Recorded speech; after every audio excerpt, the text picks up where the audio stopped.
Bueno, arrancamos a leer el segundo PowerPoint de la materia de Derecho Público Provincial y Municipal. Este PowerPoint se trata de, bueno, es de la unidad 2 y de lo que habla es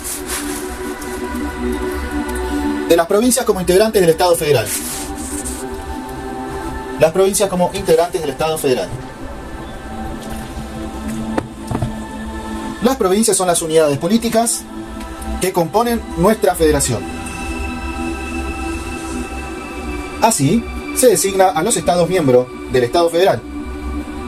Las provincias no son soberanas, pero son autónomas. Que no son soberanas se desprende de los artículos 5 y 31. Que son autónomas se desprende de los artículos 5, 122 y 123.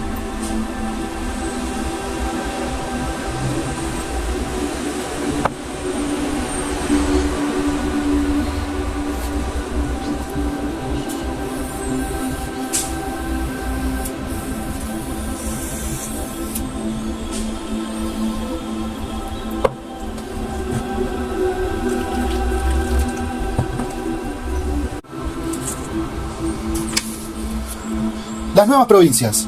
El Estado puede crecer por adición, pero no puede disminuir por sustracción.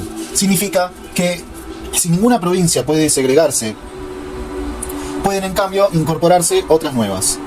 Las provincias son preexistentes al Estado Nacional, pero solo las 14 que existían a la fecha de ejercerse el poder constituyente y que dieron origen a la federación en esa etapa. Ahí eran 14. Claro, porque toda la Patagonia, todo eso no estaba. Y había algunas que incluso creo que, no sé, como que el Chaco después se dividió en 2 o 3 provincias.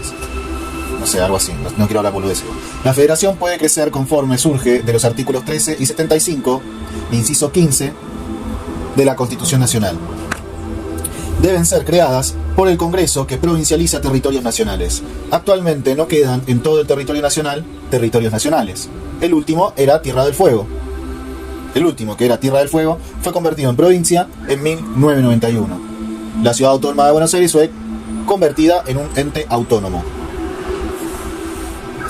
Ok, nada le pertenece entonces al Estado Nacional. Qué loco, ¿no? El artículo 13 de la Constitución Nacional. La norma habilita a que, con autorización del Poder Legislativo y de las legislaturas locales, puede erigirse una provincia en el territorio de otra o de varias, formarse una sola. Se plantea la duda de si ello es posible respecto de las que pueden desaparecer como unidad respecto de las provincias preexistentes. Se plantea la duda de si ello es posible respecto de las provincias preexistentes. Para Vidar Campos es solo para las nuevas, porque las 14 provincias originarias no pueden desaparecer como unidades políticas. De nuevo, el artículo 13 de la Constitución Nacional. La norma habilita a que, con autorización del Poder Legislativo y de las legislaturas locales, puede erigirse una provincia en el territorio de otra o de varias formarse una sola. Se plantea la duda de si ello es posible respecto de las provincias preexistentes. Para Vidar Campos es solo para las nuevas, porque las 14 provincias originarias no pueden desaparecer como unidades políticas.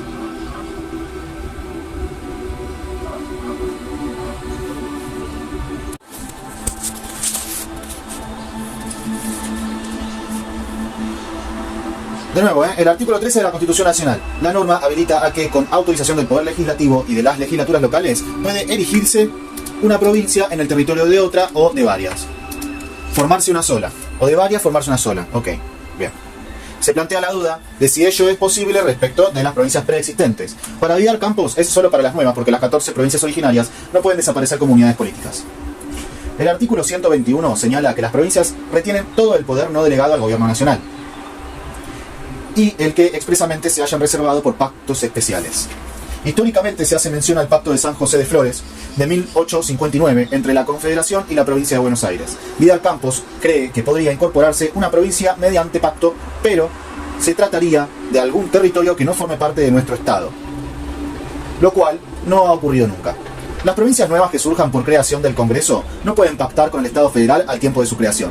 El Congreso las creará en igualdad de condiciones jurídicas con el resto de las provincias.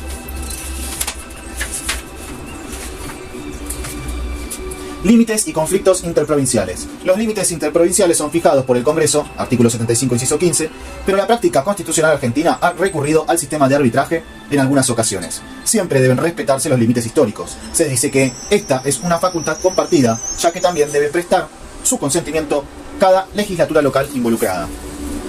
Los conflictos interprovinciales no están expresamente previstos en el artículo 127. Allí solo se prohíbe a las provincias declararse la guerra y se ordena que sus quejas deben ser sometidas a la Corte Suprema de Justicia de la Nación. Las hostilidades podrán ser calificadas. ¿Dónde estoy? Acá. Las hostilidades podrán ser calificadas como guerra civil y bajo el delito de sedición, por lo que pueden ser sofocadas por el gobierno federal. Las quejas entre la Corte Suprema de Justicia de la Nación las quejas ante la Corte Suprema de Justicia de la Nación serán presentadas en forma de demanda en jurisdicción originaria y exclusiva. Artículos 116 y 117. Esta jurisdicción se denomina dirimente. Los conflictos de límites son aquellos ajenos a esa competencia, salvo que no se trate de su fijación, sino de las relaciones derivadas de límites ya establecidos.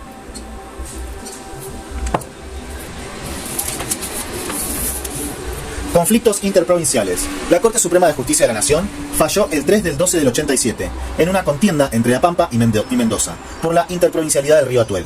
Allí dijo que este tipo de casos referidos a límites tienen un carácter diverso al de otros, por lo que se requiere que la Corte Suprema de Justicia tenga amplias facultades para determinar el derecho aplicable en base al derecho constitucional nacional y comparado y el derecho internacional público.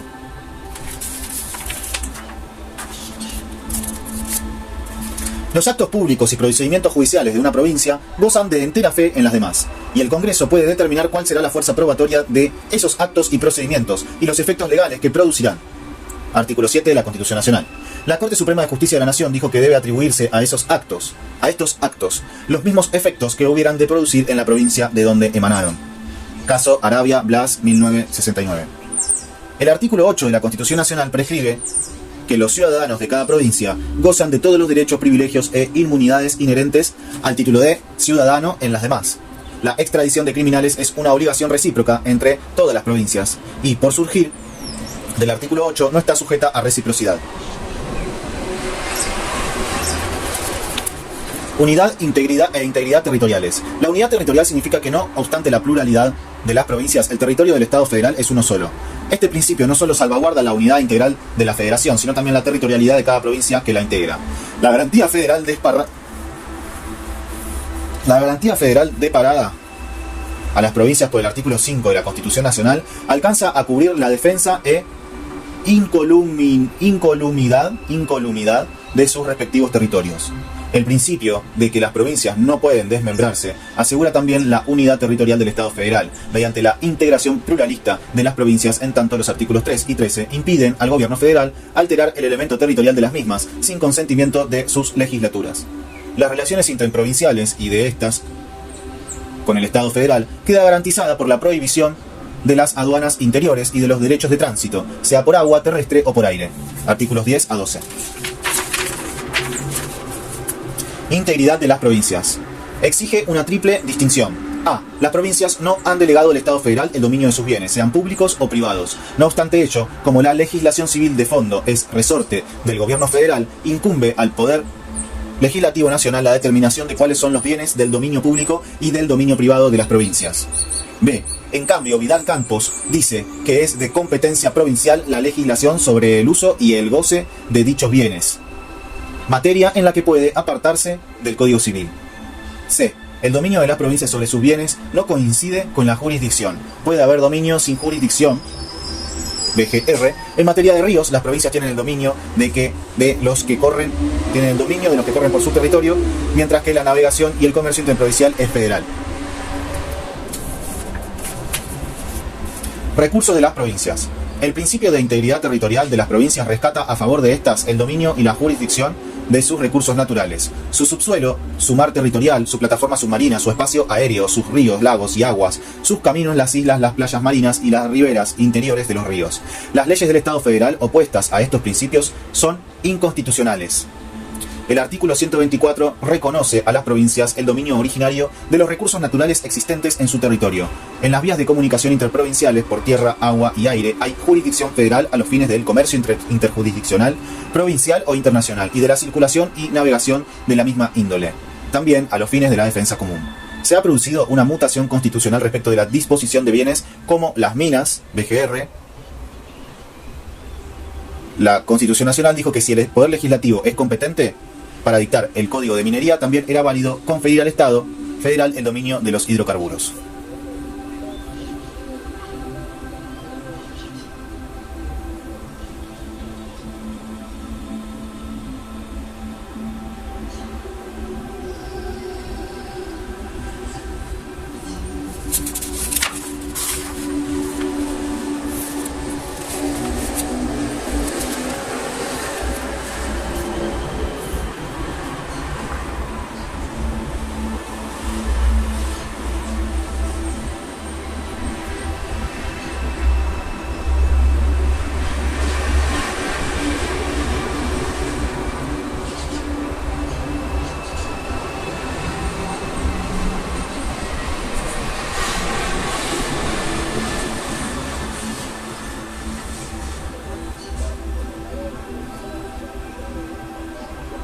Mañana tienes que ir al banco entonces.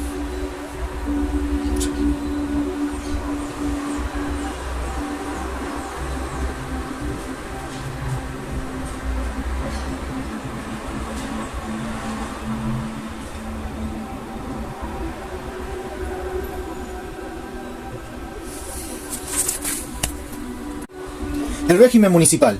El artículo 5, referido al régimen municipal para Vidar Campos, siempre fue indicio de la autonomía municipal. Sin embargo, la jurisprudencia de la Corte Suprema de Justicia de la Nación pasó por varias etapas. Doctrina de la Corte Suprema de Justicia de la Nación sobre la naturaleza de los municipios. 1911.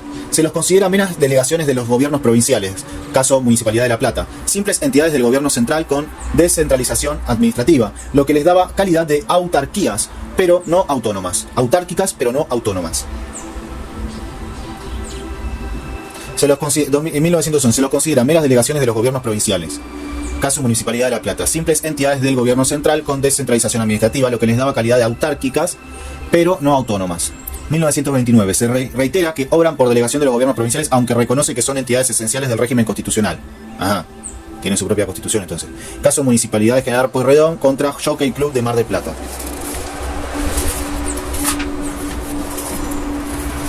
Naturaleza de los municipios.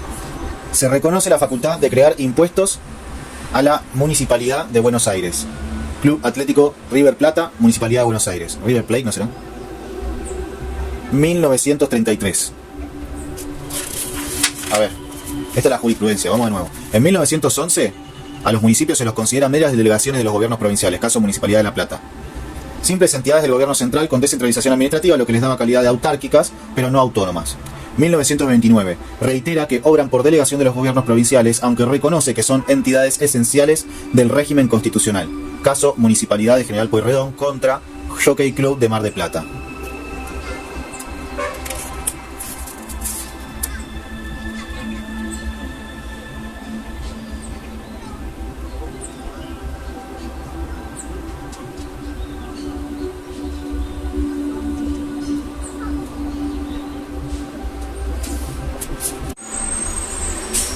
Naturaleza de los municipios. Y en 1933 se reconoce la facultad de crear impuestos a la Municipalidad de Buenos Aires. Se reconoce la facultad de crear impuestos a la Municipalidad de Buenos Aires. Caso Club Atlético River Plate contra Municipio de Buenos Aires. En 1933, mirá. River tuvo un quilombo con la Municipalidad de Buenos Aires en 1933 por cobrarle impuestos. Mirá esa época, ¿no? 1989. Caso Rivademar. Reconoce autonomía, no autarquía, en base al sustento poblacional del municipio. Caso Rivademar, reconoce autarquía, no autonomía, no autarquía, reconoce autonomía en base al sustento poblacional del municipio, a la población del municipio. La imposibilidad, o sea, los empleados del municipio. La imposibilidad de su supresión, la elección de entidades, de autoridades y la posibilidad de legislar. 1989, mirá, desde 1933 hasta 1989 pasó bastante tiempo.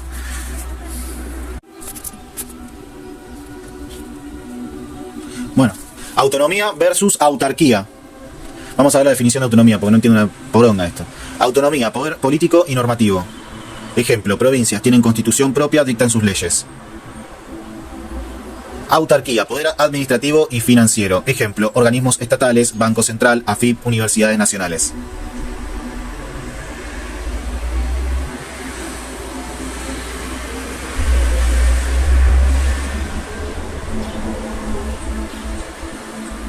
Autonomía versus autarquía. Autarquía, poder político y normativo. Provincias tienen constitución propia, dictan sus leyes. Autarquía, poder administrativo y financiero. Ejemplo, organismos estatales, Banco Central. Diferencia, autonomía se gobierna a sí mismo. Autarquía se administra a sí mismo. Autarquía se administra. Autonomía se gobierna. Autarquía se administra a sí mismo, pero bajo el control político superior. Ok. O sea que hasta 1933, ponele que se reconoce la facultad de crear impuestos a la Municipalidad de Buenos Aires, eso no termina siendo autonomía, porque la autarquía todavía contempla, dice, poder administrativo y financiero, ¿no? Por ejemplo, las universidades que tienen el presupuesto que lo manejan ellos solos, etc. Y autonomía es el poder político y normativo, que tiene tener una constitución propia y dictar sus leyes. La posibilidad de legislar. Entonces, dicen, en 1989, en el caso Riva de Mar, reconoce autonomía, no autarquía. Sí, claro. Autonomía en base al sustento poblacional del municipio, a los empleados del municipio. La imposibilidad de su supresión bajo la elección de autoridades y la posibilidad de legislar. Ok. Sigo. 1991, 2 años después, Municipalidad de Rosario contra Provincia de Santa Fe. Se permitió a la provincia detraer fondos de los municipios para la creación de un fondo de asistencia educativa. Okay. Se le permite a la provincia quitarle fondos a los municipios para la creación de un fondo de asistencia educativa. Naturaleza de los municipios. Los municipios provinciales integran la estructura federal en la que damos por existente una trinidad constitucional: municipio, provincia, Estado federal. Si bien las competencias municipales se sitúan dentro del área de cada provincia y los municipios no son sujetos de la relación federal, la base última del municipio provincial arraiga en la Constitución Federal porque ésta los reconoce y los exige. El actual artículo 123, incorporado por la reforma de 1994, expresamente reconoce esta autonomía. El equivalente anterior, artículo 105, solo hablaba del dictado de su propia Constitución. Los municipios deben poseer alguna competencia en materia institucional, política, administrativa, económica y financiera. La intervención federal. La garantía federal significa que el Estado federal garantiza a cada provincia el goce y ejercicio de sus instituciones bajo las precisas condiciones que consigna: a. Adecuación de la Constitución provincial a la forma representativa republicana y a los principios, declaraciones y garantías de la Constitución federal. Y b. Aseguramiento de la administración de justicia, del régimen municipal y de la educación primaria por parte de las provincias. Se exterioriza así el condicionamiento de la garantía federal a través de la relación de subordinación típica de los estados federales. Bien, vamos de nuevo. La intervención federal. La garantía federal significa que el Estado federal garantiza a cada provincia el goce y ejercicio de sus instituciones, bajo las precisas condiciones que consigna: a. La adecuación de la Constitución provincial a la forma representativa republicana y a los principios, declaraciones y garantías de la Constitución nacional. La garantía federal significa que el Estado federal garantiza a cada provincia el goce y ejercicio de sus instituciones bajo las precisas condiciones que consigna: a. Adecuación de la Constitución provincial a la forma representativa republicana y a los principios, declaraciones y garantías de la Constitución Federal. Y b. Aseguramiento de la administración de justicia, del régimen municipal y de la educación primaria por parte de las provincias. Se exterioriza así el condicionamiento de la garantía federal a través de la relación de subordinación típica de los estados federales. No entendí una verga, pero bueno, seguimos. El artículo 6 regula la llamada intervención federal. Ok. Ciertos dislocamientos o peligros que perturban o amenazan la integración armónica de las provincias en la federación dan lugar a la intervención federal con miras a conservar, defender o restaurar dicha integración. Ok. O sea, están las garantías, y si las garantías no se están cumpliendo, ¿cómo se ejerce esa garantía? Bueno, con la intervención federal, se interviene en la provincia.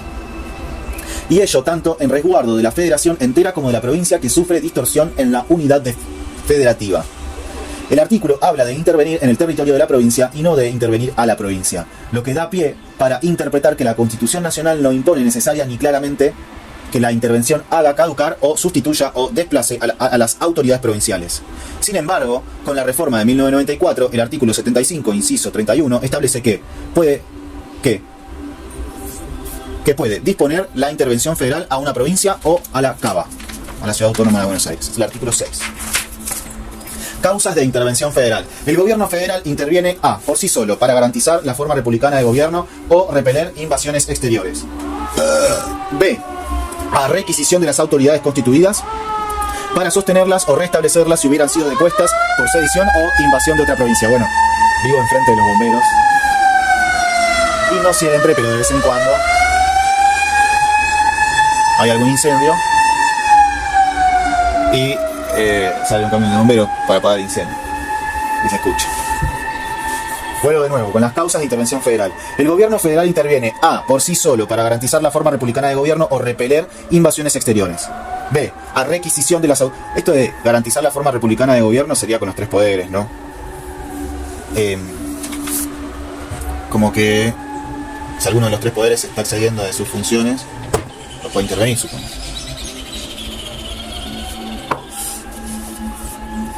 B, a requisición. Bueno, el A también era repeler invasiones exteriores, ¿no? B, a requisición de las autoridades constituidas para sostenerlas o restablecerlas si hubieran sido depuestas por sedición o invasión de otra provincia. C, ambas causales pueden superponerse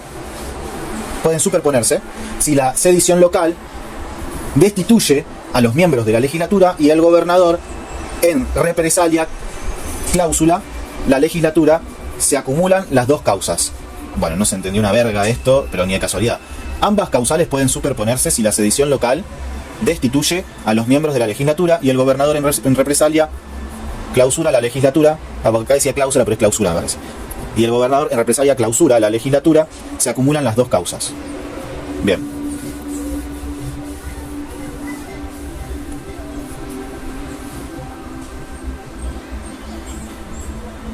D, el supuesto de intervención para repeler una invasión extranjera a una provincia puede superponerse a la declaración del estado de sitio por causa de ataque exterior. Intervención de oficio. Las causas son garantizar la forma republicana de gobierno o repeler invasiones exteriores, actual o inminente. La forma republicana de gobierno no puede reputarse alterada por cualquier desorden doméstico o conflicto entre los poderes provinciales, sino que deben ser A, los desórdenes o conflictos que distorsionan gravemente la separación de poderes, el régimen electoral, etc. B, el incumplimiento de cualquiera de las tres obligaciones provinciales de asegurar el régimen municipal, la administración de justicia, la educación primaria. C, la violación grave de los principios de declaraciones y garantía de la Constitución Nacional. Ok, la intervención de oficio. Las causas son garantizar la forma republicana de gobierno o repeler invasiones exteriores, actual o inminente. La forma republicana de gobierno no puede reputarse alterada por cualquier desorden doméstico o conflicto entre los poderes provinciales, sino que deben ser A, los desórdenes o conflictos que distorsionan gravemente la separación de poderes, el régimen electoral, etc. B, el incumplimiento de cualquiera de las tres obligaciones provinciales de asegurar el régimen municipal, la administración de justicia, la educación primaria. C, la violación grave de los principios de declaraciones y garantía de la Constitución Nacional.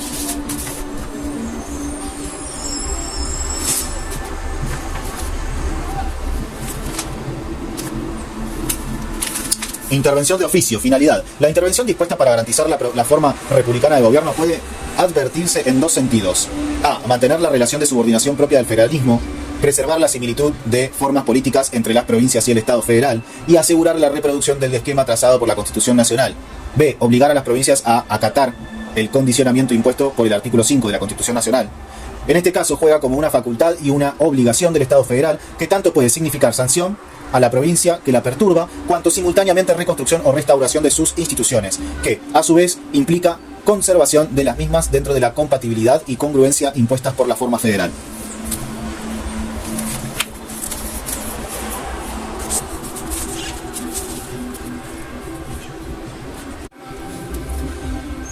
Intervención a pedido de las provincias. Finalidad. La intervención se solicita por las autoridades constituidas en dos casos. A, para ser sostenidas, y B, para ser restablecidas. En ambos casos, tanto si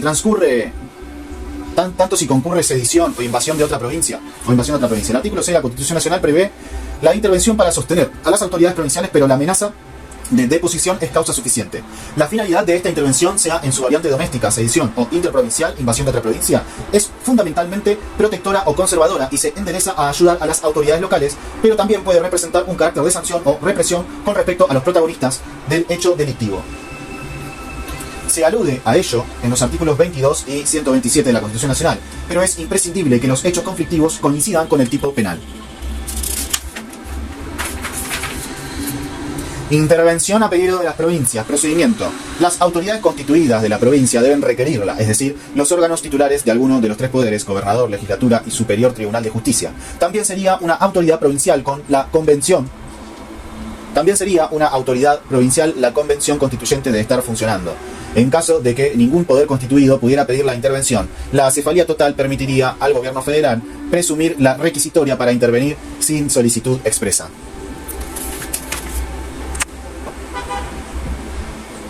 La aplicación práctica de la intervención federal se ha aplicado de la siguiente manera. A. Para intervenir la provincia y no en la provincia. Y para deponer a las autoridades locales en sus tres poderes o en algunos, con reemplazo de las mismas autoridades por el comisionado federal interventor.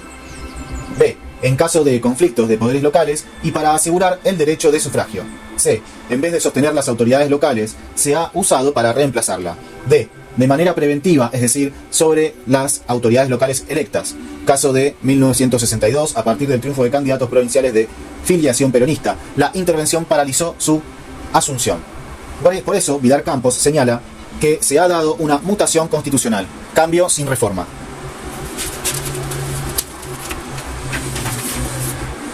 El acto que declara la intervención federal. El artículo 6 de la Constitución Nacional encomienda la intervención al gobierno federal sin individualizar el órgano competente. La reforma del 94 aclaró en el artículo 75, inciso 31, que es el Congreso el órgano que debe disponer la intervención federal a una provincia o a la CABA. El artículo 99, inciso 20 de la Constitución Nacional establece que corresponde al presidente de la República decretar la intervención federal en caso de receso del Poder Legislativo y que debe convocarlo simultáneamente para su tratamiento. El artículo 75, inciso 31, le asigna al Congreso aprobar o revocar la intervención decretada durante su receso por el Poder Ejecutivo. El acto de intervención es de naturaleza política, cualquiera sea el órgano que lo dicte. Es una medida de excepción y debe interpretarse con carácter restrictivo. Pese a ser política, es una decisión que, a criterio de Vidal Campos, queda sujeta a control judicial si concurre alguna causa judiciable en la que se impugna la intervención. Sin embargo, la jurisprudencia, en el caso Cuyén contra Llerena de 1893, dijo lo contrario. Vidart dice que la no justiciabilidad, en este caso, queda limitada a los motivos que dieron lugar a la intervención, pero sí es justiciable la competencia del órgano. 1992. Fallo por intervención. Corrientes. Ver disidencia. El interventor o comisionado federal. Corresponde su nombramiento al PEN, Poder Ejecutivo Nacional. Artículo 99, inciso 7 de la Constitución Nacional. Es un funcionario federal y actúa como delegado del presidente de la República. Sus atribuciones dependen del acto concreto de intervención, de su finalidad y de su alcance y de las instrucciones precisas que el Poder Ejecutivo Nacional le imparta. La extensión de estas facultades debe interpretarse de manera restrictiva. En la práctica, el interventor reemplaza a las autoridades provinciales a las que se ha dado por cesante. Cuando abarca al Poder Ejecutivo, el gobernador cesa en su cargo y es reemplazado por el interventor. Cuando abarca al Poder Judicial, el interventor no suplanta a los jueces ni ejerce sus funciones, sino que se limita a reorganizar la administración de justicia, removiendo jueces y poniendo otros. Si la intervención al Poder Judicial deja subsistente a autoridades provinciales que poseen competencia para nombrar jueces, el interventor deberá poner en marcha ese mecanismo de derecho provincial. Si se disuelve la legislatura por la intervención, el interventor tiene ciertas competencias para reemplazarlo.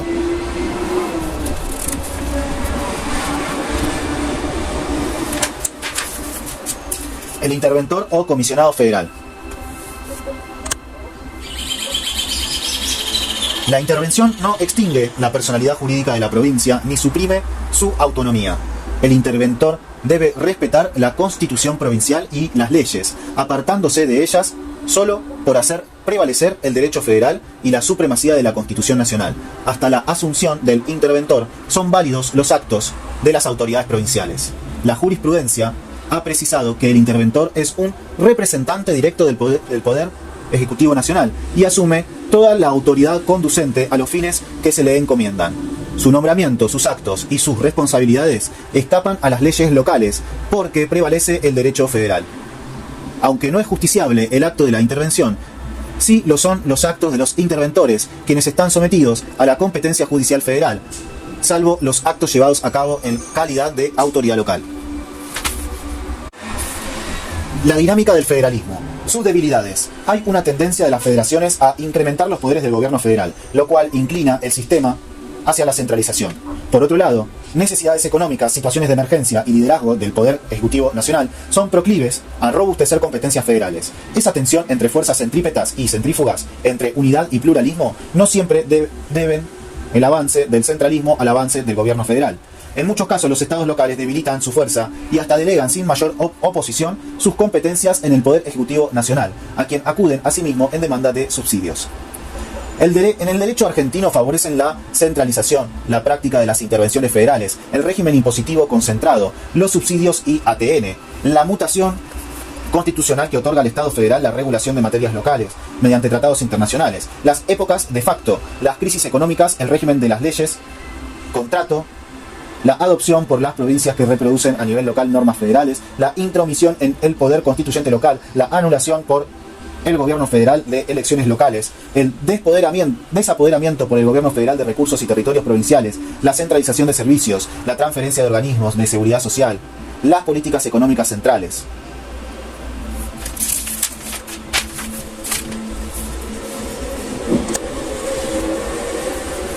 El federalismo concertado. La idea fue desarrollada por Pedro Frías. Consiste en el arreglo interjurisdiccional de numerosas cuestiones para viabilizar un federalismo posible en el cual, sin desfigurar el esquema de la Constitución formal, las convergencias se procuran alcanzar con base contractual.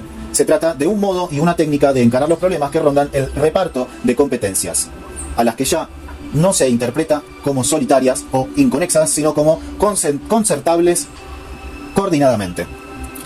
El federalismo concertado. El principio de lealtad federal, con cierta similitud de la doctrina y jurisprudencia alemana, en doctrina se reconoce este principio de lealtad o buena fe federal.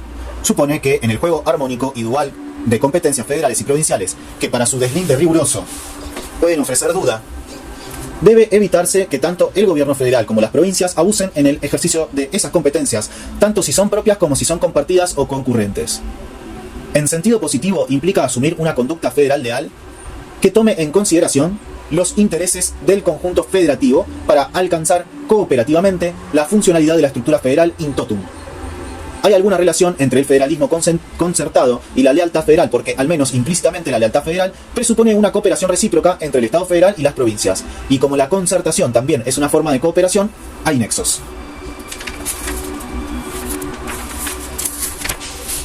El esquema del federalismo después de 1994. Hay un fortalecimiento del federalismo a través de varias reformas introducidas en esa reforma. A. Artículos 124 y 75, inciso 2, 3, 19 y 30. La designación del tercer senador y el sistema de elección directa del presidente y vice. En materia tributaria está el 75, inciso 2, que constitucionaliza la coparticipación e impone el crecimiento armónico de la nación y a promover políticas diferenciadas que equilibren el desigual desarrollo. C. Se esboza el federalismo de concertación. Artículo 75, inciso 2. D. Se impone el Senado como cámara de origen para ciertos temas de federalismo. 75, inciso 2 y 19. E. La antigua cláusula del progreso se endereza a un desarrollo con equilibrio provincial y regional. F. En materia educativa se pone atención a las particularidades locales y provinciales. Artículo 75, inciso 19. G. En los establecimientos de utilidad nacional se retienen los poderes de imposición y de policía. Artículo 75, inciso 30.